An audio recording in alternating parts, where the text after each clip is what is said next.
Hi friends, నా పేరు Ramya. Welcome to my channel. మీ అందరి ఆడపడుచు.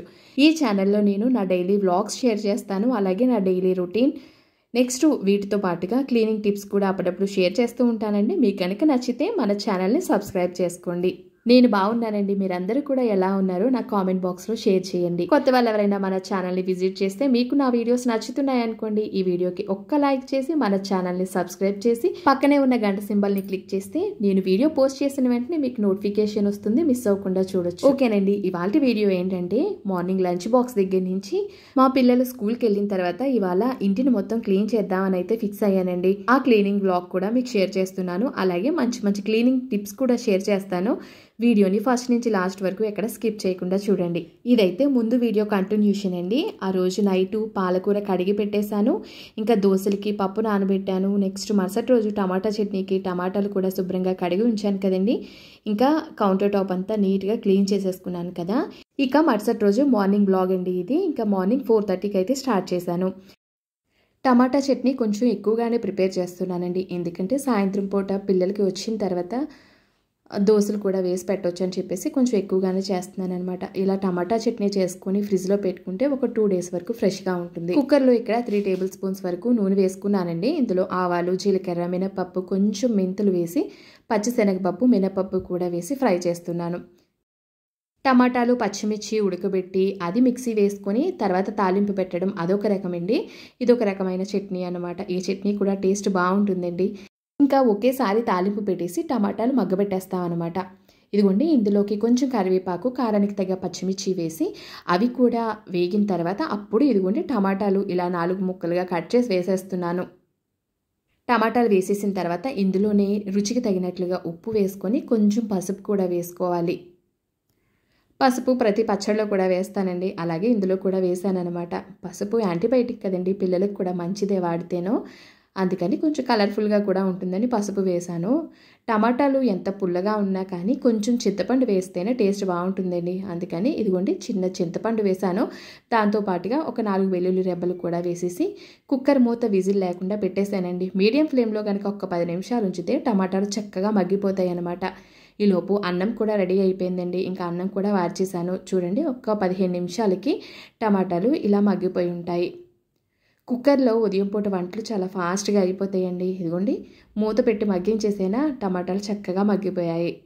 ఇంకా అదైతే పక్కన పెట్టేశానండి. ఇంకా ముందు రోజు దోశల పిండి రుబ్బాను కదా, చూడండి చక్కగా మరుసటి రోజు ఉదయానికి ఇలా ఫర్మెంట్ అయి ఉంటుందన్నమాట. ఇలా పిండి ఫర్మెంట్ అయితేనే మనకి దోశలు కూడా బాగా వస్తాయి, తిన్నాక కూడా ఈజీగా డైజెస్ట్ అవుతాయి. ముందే ఉప్పు కలిపేసి పక్కన పెట్టేస్తానండి. తర్వాత దోశలు వేసే టైంకి ఉప్పు ఈవెన్గా కలిసిపోతుందనమాట. ఇంక ఇదిగోండి పాలకూర గార్డెన్లోంచి తీసుకొచ్చి శుభ్రంగా క్లీన్ చేసి ఉంచాను కదా నిన్న నైటే. ఇక పాలకూర ఫ్రై అయితే చేసేసి లక్కీ లంచ్ బాక్స్కి అయితే ఆ ఫ్రైనే కొంచెం మూకుడులో ఉంచేసి పాలకూర రైస్ కూడా ప్రిపేర్ చేసేస్తానండి. ఇదిగోండి మూకుడులో నూనె వేసుకున్నాను. ఇందులో 3 వెల్లుల్లి రెబ్బలు వేసాను. దీంతో పాటుగా పోపు దినుసులన్నీ కూడా వేసుకున్నాను అనమాట. ఆవాలు, జీలకర్ర, మినపప్పు, పచ్చిశనగపప్పు వేసుకొని ఎండుమిర్చి కూడా వేసానండి. ఇది ఆకుకూరే కాబట్టి ఇంకా కరివేపాకు వేయట్లేదు. 2 మీడియం సైజ్ ఉల్లిపాయలు తీసుకొని ఇలా చిన్న చిన్న ముక్కలుగా కట్ చేసి వేసుకున్నాను. ఇంకా ఉల్లిపాయలు త్వరగా మగ్గుతాయని చెప్పేసి కొంచెం ఉప్పుతో పాటుగానే కొంచెం పసుపు కూడా వేసేసి ఒక్కసారి కలిపేసి మూత పెట్టి మీడియం ఫ్లేమ్లో కనుక ఉంచితే ఒక 10 నిమిషాలకి ఉల్లిపాయలు చక్కగా మగ్గిపోతాయి అన్నమాట. మధ్య మధ్యలో కలుపుతూ ఉండాలండి. ఇదిగోండి ఉల్లిపాయలు ఇలా ఫ్రై అయిపోయి ఉంటాయి. ఇప్పుడు పాలకూరను చిన్న చిన్న ముక్కలుగా కట్ చేసి ఉంచుకున్నానండి ముందే.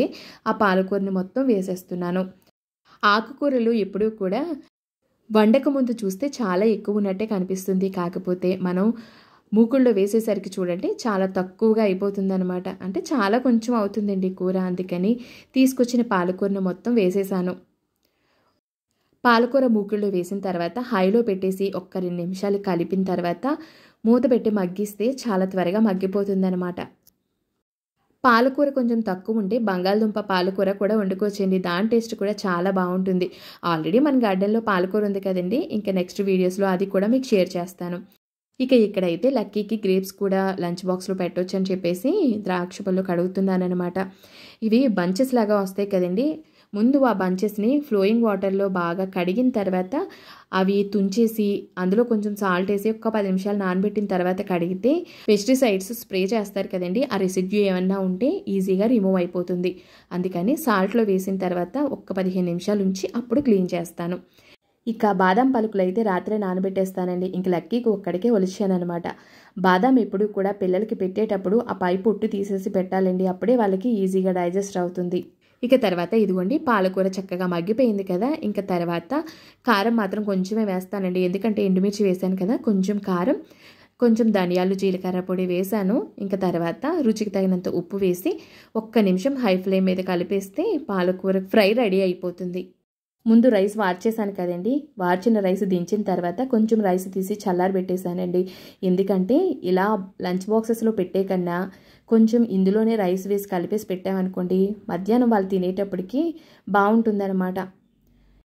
ఇలాగే కనుక పెట్టేస్తే వాళ్ళు స్పూన్స్తో తింటారు కాబట్టి కలుపుకోవడానికి కూడా వీలుగా ఉండదండి. అందుకని చెప్పేసి చూడండి మూకుడులో ఉంచేనా చల్లారబెట్టిన రైస్ని మొత్తం వేసేస్తున్నాను.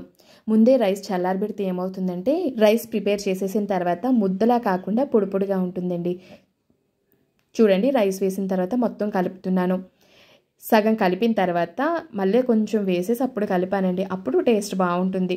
ఇప్పుడు రైస్ వేసేసి కలుపుతున్నాం కదండి, ఇప్పుడు సాల్ట్ చెక్ చేసుకోవాలి. సాల్ట్ సరిపోకపోతే ఇందులో వేసుకొని కలుపుకుంటే సాల్ట్ అడ్జస్ట్ అయిపోతుంది. లంచ్ బాక్స్కి రైస్ కొంచెం ఎక్కువ ప్రిపేర్ చేస్తానండి, ఎందుకంటే వాళ్ళ ఫ్రెండ్స్తో పాటు షేర్ చేసుకొని తింటారు. ఇదిగోండి పాలకూర రైస్ ప్రిపేర్ అయిపోయింది. టేస్ట్ అయితే చాలా బాగుంటుందండి, కమ్మగా ఉంటుంది. ఇంకా దోశలు వేద్దామని చెప్పేసి పెనం స్టవ్ మీద పెట్టాను అనమాట.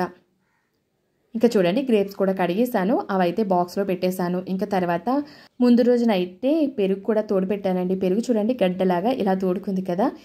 ఇంకా సమ్మర్ సీజన్ వచ్చేసింది కదండి, పెరుగును మాత్రం ఏదో ఒక రకంగా చేసి వాడు లంచ్ బాక్స్లో ఉండేటట్లు చూసుకుంటున్నాను. డైరెక్ట్గా పెరుగు కావాలన్నాడు అనుకోండి పెరుగే పెట్టేస్తాను, సెపరేట్గా చిన్న బాక్స్తో సాల్ట్ ఇచ్చేస్తానులేండి. లేదంటే లస్సీ అయినా లేకపోతే మజ్జిగలాగా అయినా కానీ ఏదో ఒక రకంగా లంచ్ బాక్స్లో ఉండేటట్లు చూసుకుంటాను. ఇదిగోండి పెరుగు వేసేసాను, క్యాప్ పెట్టి ఇది కూడా పక్కన పెట్టేశాను. ఇంకా టమాటా చట్నీకి టమాటాలు అయితే చల్లారిపోయాయండి, ఇంకా మిక్సీ జార్లో వేసేస్తున్నాను. కుక్కర్ తీసుకెళ్ళి ఫ్యాన్ కింద పెట్టేశానులేండి, అందుకని త్వరగా చల్లారింది. ఎప్పుడు కూడా వేడివేడిగా ఉన్న ఐటమ్స్ మిక్సీ జార్లో వేయకూడదు, మిక్సీలో త్వరగా పాడైపోతాయండి. పూర్తిగా చల్లారిన తర్వాత వేయడం బెస్ట్. ఇదిగోండి చట్నీ అయితే గ్రైండ్ చేసేసుకున్నాను. ఈ చట్నీ తర్వాత కూడా తాలింపు పెట్టుకోవచ్చండి, తాలింపు పెట్టకపోయినా కానీ టేస్ట్ బాగుంటుంది. ఇంకా చట్నీ కూడా రెడీ అయిపోయింది కదా. ఇంకా దోశలు అయితే వేసేస్తున్నానండి. ముందు టిష్యూ పేపర్తో ఒక్కసారి తుడిచిన తర్వాత అప్పుడు దోశలు వేస్తాను. అటుకులు వేసుకున్నాం కదండి, అటుకులు వేస్తే దోశలు చాలా బాగా వస్తాయి. నేను ఇక్కడ ఈ దోశల పిండి ఎలా ప్రిపేర్ చేశానంటే 2 గ్లాసులు రేషన్ బియ్యం వేసుకున్నాను, ఆ గ్లాస్తోనే 1/2 గ్లాసు మినప్పప్పు వేశాను, 1/4 గ్లాసు పచ్చిశనగపప్పు వేసి శుభ్రంగా కడిగి నానబెట్టేశానండి. ఇంకా తర్వాత మిక్సీకి వేసుకునే ముందు ఒక 1/4 గ్లాసు అటుకులు కూడా నానబెట్టి వాటితో పాటు గ్రైండ్ చేశాను అనమాట. చూడండి దోశలు అయితే మంచి కలర్తో అసలు చాలా బాగా వస్తాయండి. మీకు స్పాంజ్ దోశ కావాలంటే స్పాంజ్ దోశ వస్తుంది, క్రిస్పీ దోశలైనా కానీ వేసుకోవచ్చు. ఈ మెజర్మెంట్స్తోనే ఎక్కువ క్వాంటిటీలో గ్రైండ్ చేసేసుకొని ఫ్రిడ్జ్లో పెట్టుకుంటే 3-4 డేస్ వరకు ఫ్రెష్గా ఉంటుందండి. పిండి అయితే చాలా బాగుంటుంది. ఇంకా ఒక పక్కన లంచ్ బాక్స్ అయితే అరేంజ్ చేసేస్తున్నానండి. ఒక పక్క ఈ దోశలు వేయటం, ఈ లంచ్ బాక్స్ ప్రిపరేషను ఇవన్నీ కూడా 1 by 1 అయిపోతూ ఉండాలన్నమాట, లేదంటే ఒకేసారి మొత్తం కంగారు అయిపోతుంది. లంచ్ బాక్స్లో రైసు వేడివేడిగా ఉన్నప్పుడే పెట్టనండి, కొంచెం చల్లారిన తర్వాత అప్పుడు పెడతాను. ఇక తర్వాత లంచ్ బాక్స్ అయితే మొత్తం ప్రిపేర్ చేసేసినట్టేనండి. ఇంకా వాటర్ బాటిల్, నాప్కిన్, స్పూన్ పెట్టేస్తే సరిపోతుంది. ఇక దోశలు కూడా వేసేసాను కదండి, ఇంకా లక్కీకి ఇచ్చిస్తే లక్కీ బ్రేక్ఫాస్ట్ అయిపోతుంది. ఇంక నేను లంచ్ బాక్స్ అది బ్యాగ్లో పెట్టేస్తాను అనమాట. లంచ్ బాక్స్తో పాటు గ్రేప్స్, పెరుగు, వాటర్ బాటిల్, నాప్కిన్, స్పూన్ ఇంకా అన్నీ అరేంజ్ చేసేసానండి. ఇక ముందే అనుకున్నానండి ఇల్లు మొత్తం అవేళ డస్టింగ్ చేయాలని చెప్పేసి, ఇంకా అందుకనే ముందే లేచి మొత్తం అన్నీ రెడీ చేసేసుకున్నాను. ఇంకా మధ్యాహ్నం వంట ప్రిపరేషన్ ఏమీ లేకుండా, ఎందుకంటే ముందు రోజు పెట్టిన టమాటా రసం ఉందండి, అది ఆ పాలకూర ఫ్రై సరిపోతుంది మాకైతే. ఇంకా పోపుల డబ్బాలో పోపులన్నీ అయిపోయాయండి, ఇంకా అదైతే ఫిల్ చేసి ఆ డబ్బా పక్కన పెట్టేస్తున్నాను. పోపులు పెట్టి ఎప్పుడూ కూడా ఖాళీగా ఉంచకూడదండి, ఎప్పుడూ కూడా నిండుగా ఉండేటట్లు చూసుకోవాలి. దినుసులు అయిపోయిన వెంటనే రీఫిల్ చేసుకోవాలి. ఇంకా లక్కీ స్కూల్కి బయలుదేరిన తర్వాత ఒక కాఫీ తాగి కొన్ని బట్టలు ఉంటే వాషింగ్ మెషిన్లో వేసి ఇక మా చిన్నోడికి కూడా దోశలు వేసి పెట్టేసి వాడు స్కూల్కి బయలుదేరిన తర్వాత అప్పుడైతే దులపడం స్టార్ట్ చేశానండి. పిల్లలు ఇంటి నుంచి బయటను వెళ్ళగానే దులపడం స్టార్ట్ చేయకూడదనమాట. అందుకని వాళ్ళందరూ వెళ్ళిన తర్వాత ఒక్క అరగంట ఆగి అప్పుడు స్టార్ట్ చేశాను. ఇంకా పోపులు పెట్టి ఒక్కసారి స్పాంజ్ వైపర్తో అలా నీట్గా తుడిచిపెట్టేశానండి. ఎందుకంటే మనం రోజు వంట చేసేటప్పుడు ఫాస్ట్గా తీస్తూ ఉంటాం కదండి. ఆయిల్ మార్కులు అవి అంటుకుంటూ ఉంటాయి కదా. ఎప్పటికప్పుడు నీట్గా క్లీన్ చేసేసుకుంటూ ఉంటే జిడ్డు లేకుండా ఉంటుందన్నమాట. కొన్ని పాలు ఉంటే పాలు కూడా మరగపెట్టేసి ఇంకా దోశల పిండి అయితే మేము తినాలి కదండి, బయట ఉంచాను. ఇంకా అయిన గిన్నెలన్నీ కూడా క్లీన్ చేసేసాను అనమాట. నాకు ఎలా అనిపిస్తుందంటే సింక్లో గిన్నెలు లేవనుకోండి సగం పని అయిపోయినట్లే ఉంటుంది. ఆ గిన్నెలు కనుక క్లీన్ చేసేస్తే చాలా హాయిగా అనిపిస్తుంది అనమాట. ముందు వంటగదిలో పని అయితే కంప్లీట్ చేసేసానండి. నేను ఏం చేస్తానంటే తోమిన గిన్నెలన్నీ కౌంటర్ టాప్ మీద ఆరబెట్టేస్తానండి. ఆ వాటర్ అంతా డ్రైన్ అయిపోతుంది కదా, అప్పుడు స్టాండ్లో వేసేసి బయట ఎండలో ఆరబెడతానమాట. ఇలా చేస్తే 1 గంటలో పూర్తిగా ఆరిపోతాయి. అప్పుడు గిన్నెలు ఎక్కడవక్కడ సర్దేసుకోవడానికి వీలుగా ఉంటాయి. ఇంకా డస్టింగ్ అయితే స్టార్ట్ చేశానండి. ముందు సీలింగ్స్తో స్టార్ట్ చేశానండి. ఇంకా తర్వాత సీలింగ్ పై ఉన్న డస్ట్ అంతా ఫ్యాన్ పైన పడుతుంది కదండి, ఫ్యాన్స్ కూడా ఇలా క్లీన్ చేసేస్తున్నాం అనమాట.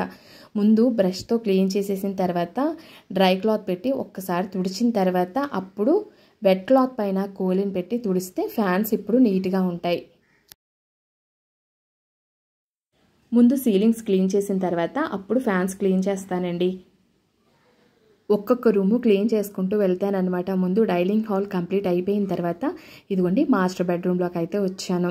సీలింగ్ లైట్స్ కనుక ఆన్ చేసి క్లీన్ చేస్తే డస్ట్ క్లియర్గా కనిపిస్తుందండి. అప్పుడు రిమూవ్ చేయడానికి ఈజీగా ఉంటుంది. బయట క్లీన్ చేయడానికి ఎవరినైనా మనిషిని పెట్టి చేయించేస్తాను, కానీ ఇంట్లో మాత్రం నేనే క్లీన్ చేసుకుంటానండి. ఏసీ రూమ్స్లోకి డస్ట్ చాలా ఎక్కువ వచ్చేస్తుందండి. ఆ ఫ్లో అలా ఉంటుంది కదా. ఇంకా మా కబోర్డ్స్ లేవు, పై షెల్ఫ్స్లో చూడండి అసలు ఎంత డస్ట్ ఉందో. ఆ డస్ట్ అంతా వచ్చి కింద పీసీ మీద పడుతుంది. ఆ పీసీ కూడా తుడవాలి కదండి, అందుకని పైనుంచి క్లీన్ చేసుకుంటూ వస్తానన్నమాట. ఎక్కడ తీసిన వస్తువు అక్కడ పెట్టడం మనతో పాటు పిల్లలకు కూడా ముందు నుంచి అలవాటు చేసామనుకోండి, మనం ఇలా ఇల్లు దులుపుకునేటప్పుడు క్లీనింగ్ ప్రాసెస్ ఈజీ అయిపోతుంది అనమాట. అంటే నేను చెప్పేది మీకు అర్థమయ్యే ఉంటుంది అనుకుంటున్నాను. ఇప్పుడు పిల్లల స్కూల్కి సంబంధించిన బుక్స్ కానీ పెన్సిల్స్ పెన్స్ ఇవన్నీ ఒక చోట పెట్టామనుకోండి, ఇంకా అవి అక్కడే ఉండాలి. ఇంకా పిల్లలు ఏదైనా చదువుకున్నా లేదంటే ఏదైనా ప్రాజెక్ట్ వర్క్స్ చేసుకున్నా అవి తీసుకెళ్ళి యాజ్ ఇట్ ఈస్గా ఆ ప్లేస్లో పెట్టేటట్టు మనం వాళ్ళకి ఫస్ట్ నుంచి అలవాటు చేయాలన్నమాట. అలా అలవాటు చేసామనుకోండి, మనం ఇలా క్లీన్ చేసుకునేటప్పుడు కానీ డైలీ క్లీనింగ్లో కానీ ఆ ప్రాసెస్ అనేది మనకు కొంచెం తగ్గుతుంది. ఈ మధ్య పిల్లలకి ప్రాజెక్ట్ వర్క్స్ అని ఇవన్నీ అవన్నీ కలర్ పేపర్స్ చార్ట్స్ ఇవన్నీ ఉంటున్నాయి కదండి. Sketch pens, colour pens, colour pencils ఇవన్నీ కూడా వాళ్ళు ప్రాజెక్ట్ చేసుకున్న తర్వాత యాజ్ ఇట్ ఈస్గా ఆ ప్లేస్లో పెట్టేటట్టు మనం చూసుకోవాలి. లేదంటే ఇల్లు అంతా ఇంకా అవే ఉంటున్నాయండి. ఇంకా అందుకని చెప్పేసి నేను వాళ్ళకి అలవాటు చేశానన్నమాట. ఇంకెక్కడ తీసిన వస్తువు అక్కడ ఆ పని అయిపోగానే పెట్టడం అలవాటు చేశానన్నమాట. ఇంకా సీలింగ్స్ అవి దులుపుతాము, ఫ్యాన్స్ అవి దులుపుతాం కదండి. ఇంకా మంచం మీద అయితే ఒక పాత బెడ్షీట్ ఒకటి మాత్రం వేసేస్తానండి ఫస్టే. ఇంకా మొత్తం ఇల్లు దులపడం అంతా అయిన తర్వాత ఆ బెడ్షీట్ చేంజ్ చేసుకుంటానమాట. చూడండి మొత్తం క్లీన్ చేస్తే ఒక్క బెడ్రూమ్లో ఇంత డస్ట్ వచ్చింది. అసలు ఈ మంచం మేము ఇల్లు కట్టించేటప్పుడు గ్రౌండ్ ఫ్లోర్లో మాకు కిందే చేయించుకున్నామండి. వాళ్ళైతే ఫ్లోర్కి టచ్ అయ్యేటట్టు చేశారనమాట. నేనే ఇంకా అది చూసి కొంచెం క్లీన్ చేసుకోవడానికి నాకు ఈజీగా ఉండాలని కిందన బుషెస్ ఉంటాయి చూడండి, అవి పెట్టించాను. దానివల్ల క్లీన్ చేసుకోవడం ఈజీ అవుతుంది. చూడండి ఎంత డస్ట్ వచ్చిందో అసలు. ఈ మధ్య ఒక వారం రోజుల నుంచి కొంచెం ఎండలుగా ఉంటున్నాయి కదా అని ఏసీ ఆన్ చేస్తున్నాము. ఇంకా దానివల్ల చూడండి ఎంత డస్ట్ వచ్చిందో. వారానికి ఒకసారి మాత్రం ఏసీ ఆన్ చేసిన దగ్గర నుంచి కంపల్సరీ ఆ రూమ్ క్లీన్ చేయాల్సిందేనండి. ఇంకా డోర్స్ అవి కూడా మొత్తం అన్నీ ముందు బ్రష్తో క్లీన్ చేసేస్తాను. ఇంకా తర్వాత కొంచెం వెట్ క్లాత్ తీసుకుని దాంతో క్లీన్ చేస్తానండి. కోలిన్ అది అయితే మాత్రం డోర్స్కి పెట్టనండి, ఎందుకంటే డోర్స్కున్న పాలిష్ అది షేడ్ అయిపోయినట్లు అయిపోతుంది.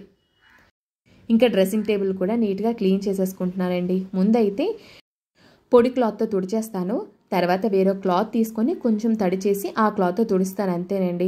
ఇంకా చెప్పాను కదండి కోలిన్ అయితే మాత్రం అస్సలు పెట్టాను. ఇటొచ్చి ఫ్యాన్స్కి స్విచ్ బోర్డ్స్కి వీటిని కోలిన్తో తుడుస్తానమాట. ఇంకా తర్వాత గోడలకు అది కూడా ఏదైనా మరకలు ఉంటే పుట్టి పెట్టిన గోడలే కాబట్టి ఆ మరకలను కూడా కోలిన్తో ఈజీగా రిమూవ్ చేసేయచ్చు.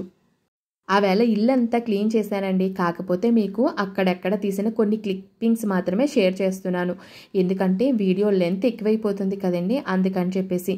ఇంకా డ్రెస్సింగ్ టేబుల్ కూడా నీట్గా క్లీన్ చేసిన తర్వాత మొత్తం చీపురుతో క్లీన్ చేసేస్తున్నాను అనమాట. ఏ రూమ్కి ఆ రూమ్ క్లీన్ చేసేయడం, ఇంకా ఆ రూమ్ మొత్తం చీపురుతో క్లీన్ చేసేసుకోవడం. సీలింగ్స్ అవి దులపడానికి ఒక చీపురు వేరేగా పెడతానండి. నెక్స్ట్ ఫ్లోర్ క్లీన్ చేయడానికి వేరొక చీపురు పెడతాను. లేదంటే ఫ్లోర్ పైన ఎక్కువ డస్ట్ ఉంటుంది కదండి, అదంతా మళ్ళీ సీలింగ్ అంటుకుంటుంది. అందుకని సెపరేట్గా ఉంచుకోవడం బెస్ట్. చూడండి, ఇంకా డోర్స్ అవి అయితే ఇలాగా కార్నర్స్ ఉంటాయి చూడండి, వాటిలో ఉన్న డస్ట్ అంతా రిమూవ్ చేసుకోవాలంటే ఇలాంటి పెయింట్ బ్రష్ ఒక్కటి తీసుకొని క్లీన్ చేస్తాను. దీంతో క్లీన్ చేస్తే ఆ ఎడ్జెస్లో ఉన్న డస్ట్ అంతా కూడా వచ్చేస్తుందండి. నాకైతే మాత్రం ఇల్లంతా డస్టింగ్ చేయడంలో ఈ పెయింట్ బ్రష్ బాగా యూజ్ అవుతుంది. ఇక్కడ చూడండి, విండోస్కి మెష్లు ఉన్నాయి చూడండి, అవి కూడా పెయింట్ బ్రష్తోనే క్లీన్ చేసేస్తాను. తర్వాత ఇలా చీపురుతో ఆ దుమ్ము ఏమన్నా ఉంటే మొత్తం దులిపేస్తానమాట. అప్పుడు నీట్గా అయిపోతుంది. ఇంకా హాల్లో సీలింగ్ దులపలేదండి, ముందు మర్చిపోయాను. ఇంకా తర్వాత సీలింగ్ కూడా డస్టింగ్ చేస్తున్నాను అనమాట. వారానికి ఒకసారి ఆ వాల్స్ అవి కూడా నీట్గా క్లీన్ చేసేసుకుంటానండి. చీపురుతోనే క్లీన్ చేస్తాను. ఇదిగోండి, నెలకు ఒకసారి మాత్రం ఇలాగా సీలింగ్ అది కూడా మొత్తం ఆ కార్నర్స్లో అది చీపురు పెట్టి క్లీన్ చేసుకుంటూ ఉంటానన్నమాట. అప్పుడు దుమ్ము అది పట్టకుండా ఉంటుంది. లేదంటే స్పైడర్స్ కూడా వచ్చేస్తాయండి, అవి ఏమీ రాకుండా ఉంటాయన్నమాట ఇలా ఇప్పటికప్పుడు క్లీన్ చేసుకుంటూ ఉంటే. ఈ దివాన్ కాట్ మీద ఉన్న పరుపు ఈజీగా తీసియొచ్చండి. అంటే కొంచెం తేలిగ్గానే ఉంటుంది, బరువు ఎక్కువ ఉండదు. అందుకని తీసి పక్కన పెట్టేసి ఇక మొత్తం హాల్ అంతా క్లీన్ చేసిన తర్వాత క్లాత్తో ఒకసారి దులిపేసి తర్వాత వెట్ క్లాత్ పెట్టి క్లీన్ చేశానమాట. ఇంట్లో ఫర్నిచర్ ఎంత ఎక్కువ ఉంటే అంత పనండి బాబు. ఇక తర్వాత చూడండి, డస్టింగ్ అంతా అయిపోయింది కదా, ఇంకా ఫ్లోర్ని అంతా కూడా చీపురుతో నీట్గా క్లీన్ చేసేసుకున్నానండి. ఇంకా మాప్ పెట్టాలి కదా, ఇంకా మాప్ పెట్టే నీళ్ళల్లో ఇవి వేసామంటే ఇంట్లో నెగిటివ్ ఎనర్జీ అంతా పోయి మొత్తం పాజిటివ్గా మారిపోతుంది. ఇక్కడ చూడండి, హాఫ్ బకెట్ వాటర్ తీసుకున్నాను. అందులో 2 నార్మల్ కర్పూరం బిళ్ళలు ఉంటాయి చూడండి, మనం హారతిస్తాము, అవి వేసుకున్నాను. దాంతోపాటుగా చిన్న పచ్చకర్పూరం కూడా ఇలాగా చేత్తో నలిపేస్తే పొడిలాగా అయిపోతుందండి, అది వేసుకున్నాను. తర్వాత 1 టీ స్పూన్ సాల్ట్ వేసుకున్నాను. ఇదిగోండి, చిటికెడు పసుపు మాత్రం వేసుకున్నాను. ఎందుకంటే మావి లైట్ కలర్ టైల్స్ కదండి, మళ్ళీ మరకల్లాగా కనిపిస్తుందని కొంచెం మాత్రమే వేసుకున్నాను. ఏదైనా శుద్ధి చేసే టైంలో ఏదో శాస్త్రానికి కొంచెం పసుపు మాత్రం యాడ్ చేస్తానండి. ఇంకా దాంతోపాటుగా మనం యూజ్ చేసే షాంపూ ఏదైనా పర్లేదండి, కొంచెం మాత్రం వేసుకొని ఆ నీటితో కనుక ఇల్లంతా మాప్ పెట్టామనుకోండి, అసలు ఇల్లంతా పాజిటివ్ వైబ్స్ క్రియేట్ అవుతాయి అన్నమాట. ఎందుకంటే మనం వేసిన పచ్చకర్పూరం, కర్పూరం వీటి స్మెల్ అంతా కూడా వస్తుందండి ఇంట్లో మాప్ పెట్టినప్పుడు. ఆ పచ్చకర్పూరం స్మెల్కి ఇంట్లో ఫ్రూట్ ఫ్లైస్ కానీ లేదంటే ఈగలు కానీ అవి ఏమీ ఫ్లోర్ మీద వాడకుండా ఉంటాయన్నమాట. ఫ్లోర్ మీదే లేవనుకోండి, ఇంకా తినే పదార్థాల మీద అసలే ఉండవు కదా. ఇంకా అందుకని చెప్పేసి అవన్నీ వేసి మాప్ పెట్టడానికి ఒకసారి ట్రై చేయండి. మాప్ పెట్టిన తర్వాత మీకు ఎలా అనిపించిందో కామెంట్ సెక్షన్లో షేర్ చేయండి. ఇంకా ఇల్లంతా మాప్ కూడా పెట్టేశానండి. బయట స్టెప్స్ అవి కూడా డైలీ ఇలా చీపురుతో క్లీన్ చేసేసుకుంటానమాట. వారానికి ఒకసారి మాత్రం ఒక అమ్మాయి వస్తుంది, ఆ అమ్మాయి మెట్లు అవి నీట్గా క్లీన్ చేసేసి వెళ్ళిపోతుంది. అంటే వాటర్తో కడిగేస్తుందండి. నేనైతే మాత్రం ఇంకా ఆ పని చూడను. ఇంకా రోజు డస్ట్ అయితే వస్తుంది కదండి, అందుకని రోజు చీపురుతో ఇలా చిమ్మేస్తాను. ఇంకా బయట మొక్కల దగ్గర అయితే 2 డేస్కి వన్స్ అలా వాటరింగ్ చేస్తూ ఉంటాను కదండి. వాటరింగ్ చేసిన ప్రతిసారి ఎంతో కొంత వాటర్ కింద పడుతుంది కదా ఫ్లోర్ మీద, అందుకని చెప్పేసి మాప్ పెడతానమాట. ఇల్లంతా క్లీన్ చేసేసిన తర్వాత ఎంత ప్రశాంతంగా ఉంటుందోనండి. అమ్మో క్లీన్ చేయాలి అని మనం రోజు అనుకున్నాం అనుకోండి, ఆ భయం అలా ఉండిపోతుంది. ఒక్కసారి స్టార్ట్ చేసామా ఇంకా ఆ పని కంప్లీట్ అయిపోతే చాలా హాయిగా ఉంటుందన్నమాట. ఇంకా నేను కూడా ఫ్రెష్ అప్ అయిపోయి వచ్చిన తర్వాత ఫస్ట్ చేసే పని ఏంటంటే బెడ్షీట్స్ మార్చి ఉతికిన బెడ్షీట్స్ వేయటం, అలాగే డోర్ మ్యాట్స్ మార్చేయడం. పిల్లోస్ కూడా బయట ఎండలో ఆరబెట్టానండి, అందుకే పిల్లోస్ వేయలేదు. సాయంత్రం వరకు ఉంచి ఎండ పోయిన తర్వాత లోపలికి తీసుకొచ్చి అప్పుడు పిల్లో కవర్స్ వేస్తాను. ఈ పని అంతా అయ్యేసరికి చూడండి దగ్గర 11:45 కావస్తుంది. Okay my dear family members, ఇంక ఉంటానండి. మరి నెక్స్ట్ మరొక మంచి వీడియోతో మళ్ళీ కలుద్దాం. అంతవరకు bye bye. Thanks for watching.